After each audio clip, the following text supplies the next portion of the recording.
नमो भगवते वासुदेवाय। नमस्कार दोस्तों, आप सभी का स्वागत है हमारे चैनल पर। आज हम सुनेंगे पवित्र गुरुवार व्रत कथा, जानेंगे इसकी विधि, महत्व और आरती। आपका मेरे चैनल सोनिया भक्ति संग्रह में स्वागत है। जो भी भक्त श्रद्धा से इस व्रत को कथा पढ़ता है तो सुनता है, जो दूसरों को सुनाता है उस पर बृहस्पति देव अपनी कृपा अवश्य बरसाते हैं। वीडियो को अंत तक जरूर देखें और अपने बहुमूल्य कमेंट जरूर लिखें। गुरुवार व्रत की पूजन विधि। सुबह ब्रह्म मुहूर्त में उठकर स्नान करें, पीले वस्त्र धारण करें, घर के मंदिर में विष्णु भगवान और बृहस्पति देव की प्रतिमा या चित्र स्थापित करें, पीले फूल, चने की दाल, हल्दी, गुड़ और केला अर्पित करें। केले के वृक्ष की पूजा करना शुभ माना जाता है। दिन के एक समय पीला भोजन करें, चना दाल, बेसन, नमक का सेवन न करें। गुरुवार व्रत कथा। एक समय की बात है, एक नगर में एक राजा धनी साहूकार रहता था। उसकी पत्नी अत्यंत धार्मिक थी और प्रत्येक गुरुवार का व्रत रखती थी। वह श्रद्धा से बृहस्पति देव की पूजा करती थी, लेकिन साहूकार को यह सब पसंद नहीं था। वह अपनी पत्नी को व्रत रखने से मना करता था। एक दिन उनसे क्रोध आया और उसने बोला, यदि तुम्हारा व्रत इतना ही फलदायी है तो देखता हूँ क्या होता है। कुछ समय बाद उसके घर में दरिद्रता आ गई, धन समाप्त हो गया, व्यापार ठप हो गया। तब पत्नी ने पति से कहा, यह सब गुरुवार व्रत का अनादर करने का परिणाम है। पति को अपनी गलती का एहसास हुआ। दोनों ने मिलकर सच्चे मन से बृहस्पति देव भगवान का व्रत एवं पूजन किया। कुछ ही समय में उसके घर में पहले की भांति सुख समृद्धि लौट आई और व्यापार बढ़ा, धन धान्य की वर्षा हुई। जो भी मनुष्य श्रद्धा और विश्वास से गुरुवार का व्रत करता है, सभी मनोकामनाएं पूर्ण होती है। व्रत की दूसरी कथा। प्राचीन समय की बात है, भारत में राज करता था। वह बड़ा प्रतापित और तदानी था। वह नित्य हृदय मंदिर भगवत दर्शन करा जाता था। वह ब्राह्मण और गुरु की सेवा करता था। उसके दास द्वार से कोई भी याचक निराशा होकर नहीं लौटता था। प्रत्येक गुरुवार का व्रत रखता एवं पूजन करता था।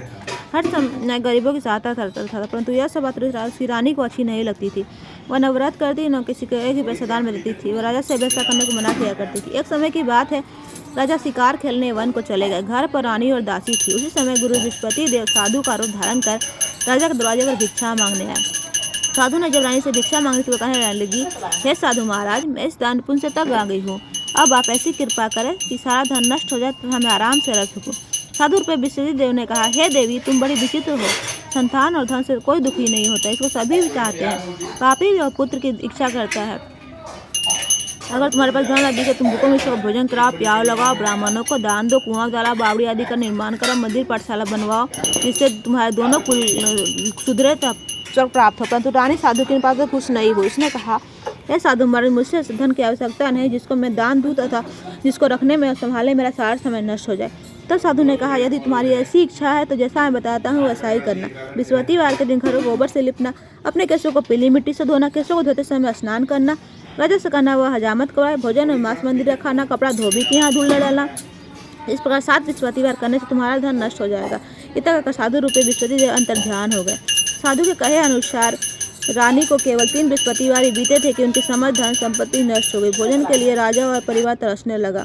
तब वह एक दिन राजा अपनी रानी से कहने लगा, हे रानी, तुम यहाँ पर रहो, मैं दूसरे देश हो जाता हूँ, क्योंकि यहाँ मुझे सभी मनुष्य जानते हैं, इसलिए मैं कोई कार्य नहीं कर सकता। अब मैं प्रदेश जा रहा हूँ, वहाँ कोई काम धंधा करूँगा, शायद हमारे भाग बदल जाए। ऐसा कहकर राजा प्रदेश चला गया। वह वहाँ जंगल से लकड़ी काट कर लाता और शहर बेचता। इस तरह जीवन व्यतीत करना लगा। जब राजा के बिना रानी और दासी 7 दिन बिना भोजन का व्यतीत करना पड़ा तो रानी ने अपनी दासी से कहा, हे दासी, मैं यहाँ 5 दिन अगर मेरी बहन रहती है तो बड़ी धनवान है, तू उसके पास जाओ, 5 भोजन मांग कर ले आ, जिससे कुछ समय के लिए गुजर हो जाए। दासी रानी के बहन के पास गई थी। उस दिन बृहस्पतिवार था और रानी की बहन उस समय बृहस्पतिवार का व्रत कथा सुन रही थी। दासी ने रानी के बहन से कहा, ए रानी बहन, मुझे आपकी बहन ने भेजा, मुझे 5 भोजन दे दो। दासी ने अनेक बार कही, परंतु रानी की बहन ने कोई उत्तर नहीं दिया, क्योंकि उस समय बृहस्पतिवार कथा सुन रही थी। दासी ने वापस आकर रानी को सारी बातें बताई। सुनकर रानी ने अपने भाई को कोसा। उधर रानी की बहन ने सोचा, मेरी बहन की राशि आई थी, परंतु मैं उससे नहीं बोली, इससे वो दुखी हुई होगी। अतः कथा सुनो, पूजन समाप्त कर विष्णु भगवान का वो अपनी बहन के घर आई और कहने लगी, हे बहन, मैं बृहस्पतिवार का व्रत कर रही थी, तुम्हारी दासी हमारे घर गई थी, परंतु जब तक कथा होती है तब लोग उठते हैं न बोलते हैं, इसलिए मैं नहीं बोली। कहो दासी, क्यों गई थी? रानी बोली, बहन, तुमसे क्या छुपाऊँ, हमारे घर में अनाज नहीं है। ऐसा करते करते रानी की आंखों में आंसू भर आए। उसने दासी समेत पिछले 7 दिनों से भूखे रहने तक की बात अपनी बहन को विस्तार पूर्वक सुना दी। रानी की बहन बोली, देखो बहन, भगवान बृहस्पति देव सबकी मनोकामनाएं पूर्ण करते हैं। देखो शायद तुम्हारे घर में अनाज रखा हो। पहले तो रानी को विश्वास नहीं हुआ, पर वह बहन के आग्रह करने पर उसने अपनी दासी को घर के अंदर भेजा तो उसे एक घड़ा भेजा से बड़ा मिल गया। यह देखकर दासी को बड़ी हैरानी हुई। दासी रानी से कहने लगी, हे रानी, जब हमको अन्न नहीं मिलता है तो हम रोज ही व्रत करते हैं। अगर इससे व्रत की इसलिए क्यों न इससे व्रत की कथा और विधि पूछ ली जाए ताकि हम भी व्रत कर सके। तब रानी ने अपनी बहन से बृहस्पतिवार व्रत के बारे में पूछा। उसकी बहन ने बताया बृहस्पतिवार के व्रत में चने की दाल तथा मुनक्के से विष्णु भगवान केले की बीज जड़ में पूजन करे तथा दीपक जलावे। व्रत कथा सुने पीले भोजन ही करे। इससे बृहस्पति भगवान प्रसन्न होते हैं, अन्न को धन देते हैं, मनोकामनाएं पूर्ण करते हैं। व्रत और पूजन की विधि बताकर रानी की बहन अपने घर लौट आई। 7वें रोज बाद जब गुरुवार आया तो रानी और दासी ने निश्चय किया कि वो व्रत करेंगे। घुड़साल में जाकर चना और गुड़ बीन लाए। उसकी दाल से केले की जड़ तथा विष्णु भगवान ने पूजन किया। भोजन पीला कहाँ से आवे, दोनों बड़ी दुखी हुई थी, परंतु उन्होंने व्रत किया था, इस कारण बृहस्पति भगवान प्रसन्न थे। इसलिए वे एक साधारण व्यक्ति के रूप में 2 थालों में सुंदर पीला भोजन लेकर आए और दासी को दे गए। भोजन पाकर दासी प्रसन्न हुई और फिर रानी से कहने लगी, रानी भोजन करो। रानी के भोजन आने कुछ पता नहीं था, इसलिए दासी से कही, जाओ तुम ही भोजन कर गया, तुम्हारी व्यर्थ हंसी उड़ाती है। दासी बोली, वह व्यक्ति 2 थालों में भोजन दे गया है। रानी कहने लगी, वह व्यक्ति तेरे लिए भोजन दे गया, तू ही भोजन कर। रानी ने कहा, वह व्यक्ति हम दोनों के लिए 2 थालों में भोजन दे गया, इसलिए मैं और आप दोनों साथ साथ भोजन करेंगे।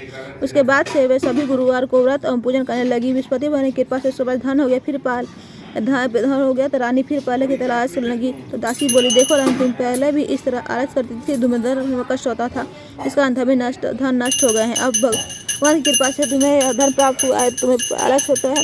बड़ी मुसीबतों के बाद हमने धन पाया है, इससे तो हमें दान पुण्य करना चाहिए। भगवान को भोजन कराओ, प्याव लगवाओ, ब्राह्मणों को दान दो, कुआं तालाब आदि का निर्माण करवाओ, मंदिर पाठशाला बनवाकर दान दो, जिससे तुम्हारे कुल का यश बढ़े, स्वास्थ्य प्राप्त हो, पितृ प्रसन्न हो। दासी की बात मानकर रानी अपने धन शुभ कार्य में खर्च करने लगी, जिससे उनका काफी यश फैलने लगा। रानी और दासी आपस में विचार करने लगे। न जाने राजा की दशा हो गई, उनकी कोई खोज खबर नहीं है। गुरु भगवान से उन्होंने प्रार्थना की और भगवान ने रात्रि में राजा को स्वप्न में कहा, हे राजा, ये यानी तुझे याद कर अपने देश को लौट जा। राजा प्रातः उठकर जंगल से लकड़ियाँ काट कर लाने के लिए जंगल की ओर चल पड़ा। जंगल से गुजरते हुए सोचने लगा कि रानी गलती से उसे कितने दुख भोगने पड़े हैं। राजभर लोगों से जंगल में आकर रहना पड़ा है, जंगल से लकड़ी काट कर उसे गुजारा करना पड़ा। उस समय उस जंगल में विश्वदेव साधु पर धारण करा राजा वापस आकर बोले, हे लकड़हारे, तुम संसार जगत में किस चिंता में बैठे हो, मुझे बतलाइए। सुनकर राजा के नेत्रों में जल भर आया। वो साधु वंदना कर बोला, हे प्रभु, आप सब कुछ जानने वाले हो। इतना कहकर राजा ने अपनी संपूर्ण कहानी साधु को सुना दी। महात्मा दयालु है तो राजा से बोले, राजा, तुम्हारी पत्नी ने विश्वदेव एक प्रति प्राप्त करा था, इसे व्यवस्था हुई है, तुम किसी बात चिंता मत करो। बृहस्पतिवार के दिन भगवान तुम्हें पहले से ध्यान देगा। धोबी भाई पंडित बृहस्पतिवार के कवच करना प्रारंभ कर दिया। अब तुम बृहस्पतिवार का व्रत कर चने की दाल और गुड़ जल के लोटे में डाल केले का पूजन करो, फिर कथा कहो या सुनो, भगवान की सब मनोकामनाओं को पूर्ण करेगा। साधु को प्रसन्न कर राजा बोला, प्रभु, मुझे लकड़ी बैठ कर पैसा नहीं बचा, इससे भोजन का व्रत करने के उपरांत कुछ बता सकूँ। मैं राखी अपने को व्याकुल देखा, मेरे पास कुछ साधन है जिससे मैं समाचार जान सकूँ। फिर बृहस्पतिवार क्या कहानी कहूँ, मुझे तो कुछ भी मालूम नहीं है। साधु ने कहा, हे राजा, तुम किसी बात की चिंता मत कर। बृहस्पतिवार को दिन जाना तो लकड़ियाँ लेकर साथ मत जाओ, मुझे तुझे रोज से दुगना धन प्राप्त हो, जिससे तुम भली बातें भोजन कर लोगे तो बृहस्पति समान भी आ जाएगा। बृहस्पतिवार की कथा इस प्रकार से है। प्राचीन काल में एक बहुत ही ब्राह्मण था, उसको कोई संतान नहीं थी, वह नित्य पूजा पाठ करता, परंतु इसकी स्त्री बहुत बड़ी तक सक रखती थी। वह स्नान करती न किसी देवता का पूजन करती, प्रातः लौटते सर्वप्रथम भोजन करती, बाद में कोई अन्य कार्य करती। ब्राह्मण तो बहुत दुखी रहते थे। पत्नी बहुत से खुश होकर नाम निकला। भगवान की कृपा से ब्राह्मण की स्त्री कन्या उत्पन्न हुई और कन्या पिता घर में बड़ी होने लगी और बलि के प्रातः स्नान कर विष्णु का जप करती। वो बचपन से बृहस्पतिवार का व्रत ही करने लगी। पाठ समाप्त कर जाती, स्कूल जाते अपनी मुट्ठी में जब भर कर ले जाती है, पाठशाला जाने के बाद भूल जाती। वही जो सोन के होते जाते लौट से उनके घर ले आती। एक दिन वो बालिका सूप में सोने के जोग फटका साफ कर रही थी, तभी उसकी मां देख लिया, कहा, हे बेटी, सोने को जोग फटकने के लिए सोने का सूप होना चाहिए। दूसरे दिन गुरु हुआ था, इसके दिन व्रत रखा। विष्णुदेव से प्रार्थना करके कहा, हे प्रभु, यदि मैं सच्चे मन से पूजा करूँ, सोने का सूप दे दो। विष्णुदेव ने उसकी प्रार्थना स्वीकार कर लिया। फिर कन्या जो फैलाती हुई उसको चली गई। सूप से लौट जो बन रही थी तो विष्णु के पास सोने का सूप मिला। उसे घर ले आए, उसे जौ साफ करने लगी, परंतु उसकी नाक वही ढंग रहा। एक दिन की बात है, कन्या सोने के सूप में जौ साफ कर रही थी। उस समय उस नगर का राजकुमार वहाँ से होकर निकला। उस कन्या का रूप सोने के सूप में जौ को साफ करता देखकर उस कन्या पर मोहित हो गया। राजकुमार आकर भोजन तथा अन्न जल त्याग उदास होकर लेट गया। राजा को जब राजकुमार द्वारा अन्न तक त्यागने का समाचार ज्ञात हुआ तो अपने मंत्री से अपने पुत्र के पास गया और बोला, हे बेटा, तुम्हें किस प्रकार का इतना अपमान किया है, तो कोई और कारण है, मुझे बताओ, मैं वही करूँगा जिससे तुम्हें प्रसन्नता हो। राजकुमार ने अपने पिता की बातें सुनी तो बोला, मुझे कोई कृपा से किसी तरह का दुख नहीं है, किसी ने मेरा अपमान नहीं किया, परंतु मैं उस तरीके से विवाह करना चाहता हूँ जो सोने के सूप में जौ साफ कर रही थी। ये सुनकर राजा आश्चर्य पड़ गया, बोला, हे बेटा, इस तरह करने का पता तुम ही बदला, मैं तुमसे तुम्हारी विवाह करवा दूंगा। राजकुमार ने राजा को लकड़ी के घर का पता बदलाया। मंत्री उस लकड़ी घर गया और राजा का आदेश ब्राह्मण को सुनाया। कुछ दिन ब्राह्मण कन्या का विवाह राजकुमार के साथ संपन्न हो गया। कन्या ने नच जाते ही ब्राह्मण तैयार होने पहले की बातें गरीबी का निवास कर दिया। के लिए मुड़ी मुश्किल से मिलता था। एक दिन दुखी होकर ब्राह्मण पुत्री से मिलने गया। बेटी ने पिता का दुखी अवस्था को देखा, अपनी माँ का समाचार पूछा। ब्राह्मण ने सभी कन्या ने भूख से पिता को विदा कर दिए। इस तरह ब्राह्मण कुछ समय सुख रोक फिर कुछ दिन बाद वही हर हो गया। ब्राह्मण फिर अपनी कन्या के यहाँ गया और सभी अलखा तो पुत्री बोली है पिताजी और माता जी को यहाँ लिया ला, मैं उन्हें विधि बता दूंगी जिससे गरीबी दूर हो जाए। ब्राह्मण देवता अपनी स्त्री को साथ लगा मैं पुत्र के पास राजमहल पहुंचा तो पुत्र भी माँ को समझाने लगी है माँ तुम प्रातः काल को प्रथम स्नान आदि करके विष्णु भगवान का जप करो तो सब दिक्कतें दूर हो जाएगी। तो उसकी माँ ने उसकी एक बात न मानी। प्रातः काल को अपनी पुत्री का जूठा पुत्री का बच्चा जूठन खा लेती थी। एक दिन उसकी पुत्री बहुत गुस्सा है। उसने एक रात एक कोठरी से सामान निकाल दिया और उसने अपनी माँ को बंद कर दिया। प्रातः उससे निकाल प्रार्थना आदि कर पूजा पाठ करती उसकी माँ की विधि हो गई। इसके बाद वह नियम से पूजा पाठ करते प्रत्येक बृहस्पतिवार को व्रत रखने लगी। इस व्रत के प्रभाव से उसकी माँ बहुत धनवान हो गई। बृहस्पति का प्रभाव वो ब्राह्मण सुख पूरा लोक का सुख भोग का स्वर्ग प्राप्त हो। इस कहानी के होते साल देवता वहाँ से लोक हो गए। धीरे धीरे समय व्यतीत होने पर फिर बृहस्पतिवार का दिन आया। राजा जंगल से लकड़ी काटकर बेचने गया। उससे उस दिन और दिन सटीक धन मिला। राजा ने चना गुड़ आदि लाकर बृहस्पतिवार का व्रत किया। उस दिन से सभी तरक्की हो गई। तो जो बड़ा दिन आया तो बृहस्पतिवार का व्रत करना भूल गया। इस पर बृहस्पति भगवान नाराज हो गए। उस दिन राजा विशाल देव कार्य करवाया था। समस्त राष्ट्र में घोषणा करवा दी थी कोई मनुष्य अपने घर में भोजन न फलता आग भी न जला समस्त मेरे यहाँ भोजन करने आवे जो इस आज्ञा को न मानेगा उसे फांसी की सजा दी जाएगी। राज्य के आगे अनुसार राज्य के सभी वासी राजा भोज में सम्मिलित हुए। लकड़हारा कुछ देर से पूछे इसलिए राजा उसके साथ महल में ले गए। जब राजा लकड़हारे को भोजन करा रहे थे तो रानी की दृष्टि उस फूटी पर पड़ी जिस पर उसका हार लटका हुआ था। उसे हार फूटी पर दिखाई नहीं दिया।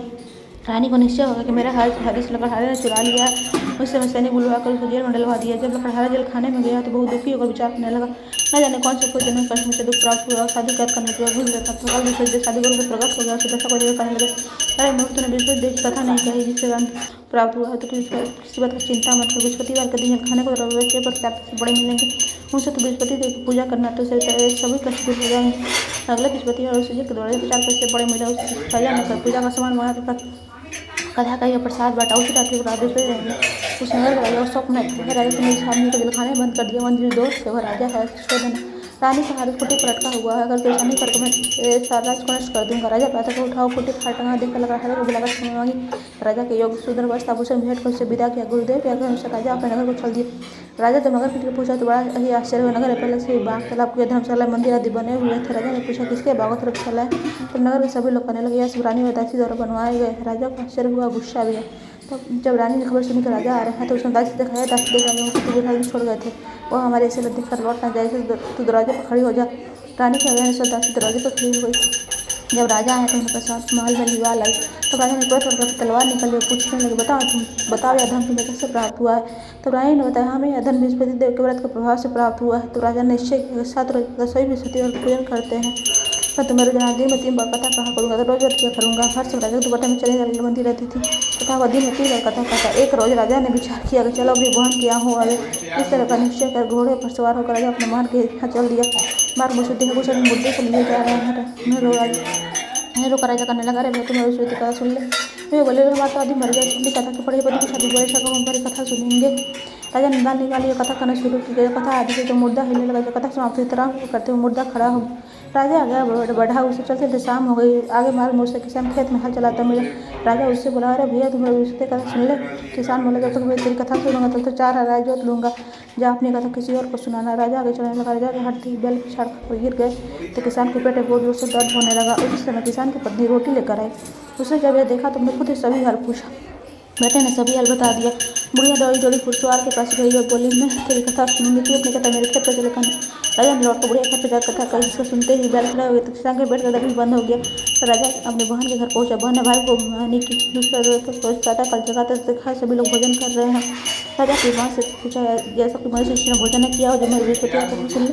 तो बहन बोली है भाई देखिए सही है यहाँ लोग पहले भोजन करते हैं बाद में कोई अन्य कार्य करते हैं। अगर पड़ोस में कोई होता देख आती हूँ ऐसा घर बंद देखने चली गई। परंतु दूर से कोई भी ऐसा व्यक्ति न मिला जिसने भोजन न किया। फिर कुम्हार के घर गई जिसका लड़का बहुत बीमार था उसे लम हुआ उसके हाथी में से किसी भोजन नहीं किया है। रानी ने अपने भाई के साथ कथा सुनने के लिए कुम्हार से कहा वह तैयार हो गया। राजा ने जाकर बृहस्पतिवार कथा कही सुनकर लड़का ठीक हो गया। अब तो राजा की प्रशंसा होने लगी। एक दिन राजा ने अपनी बहन से कहा हाय बहन मैं अपने घर को जाऊँगा तुम भी तैयार हो जाए। राजा की बहन ने अपनी सास से अपने भाई के साथ जाने का में ऐसा बोली चली जा परंतु लड़ों मत जाना क्योंकि तेरे भाई से नहीं होती है। बहन ने अपने भाई से कहा भैया मैं लगता चलूँगी तो बालक ही नहीं जाएगा। राजा ने कहा जब बालक ही नहीं जाएगा तुम क्या कहीं जाओगे तो करोगी। उसी मन से राजा अपने नगर को लौटाया। राजा ने अपनी बहन से कहा रानी से कहा हम संतान है इसलिए हमारे बहन पसंद नहीं करता कितना वो कहा बिना भोजन आदि के सह पर लट गया। रानी बोली है प्रभु विजय हमें सब कुछ दिया हमें संतान भी वैसे देंगे। उसी रात्रि विश्वदेव राजा को अपने कहा, राजा उठ सभी सोचता है, तभी रानी गर्भवती है। राजा को जानकर बड़ी खुशी हुई। 9 महीने सुंदर पुरुष पैदा हुए। तो राजा की बहन सोच समाचार सुना तो बढ़ाई लेकर भाई के यहाँ आई। तभी रानी ने कहा, बड़बड़ा चक्कर नहीं, गधा चक्कर है। राजा की बहन बोली, भाई मैं इस बार कल राजा से मिलती विश्वदेव दया से समय जो कमाया सभी से पूर्ण करते सद्भावना पूर्वक विश्वती व्रत करता है। कथा पढ़ा जाता सुनता है तथा विश्वदेव उसकी सभी मनोकामनाओं को पूर्ण करते। विश्वदेव की सदैव रक्षा करते। संसार में सद्भावना और सच्चाई हृदय से विश्वदेव का पूजन करते। उनकी सभी मनोकामनाएं उसी प्रकार पूर्ण होती है जैसे रानी और राजा ने विश्वदेव की कथा को गान किया था। उनके सभी विश्वदेव पूर्ण की मनुष्य को हृदय से मनन करते हुए जयकार करने के लिए विश्वती देव की भगवान की जय।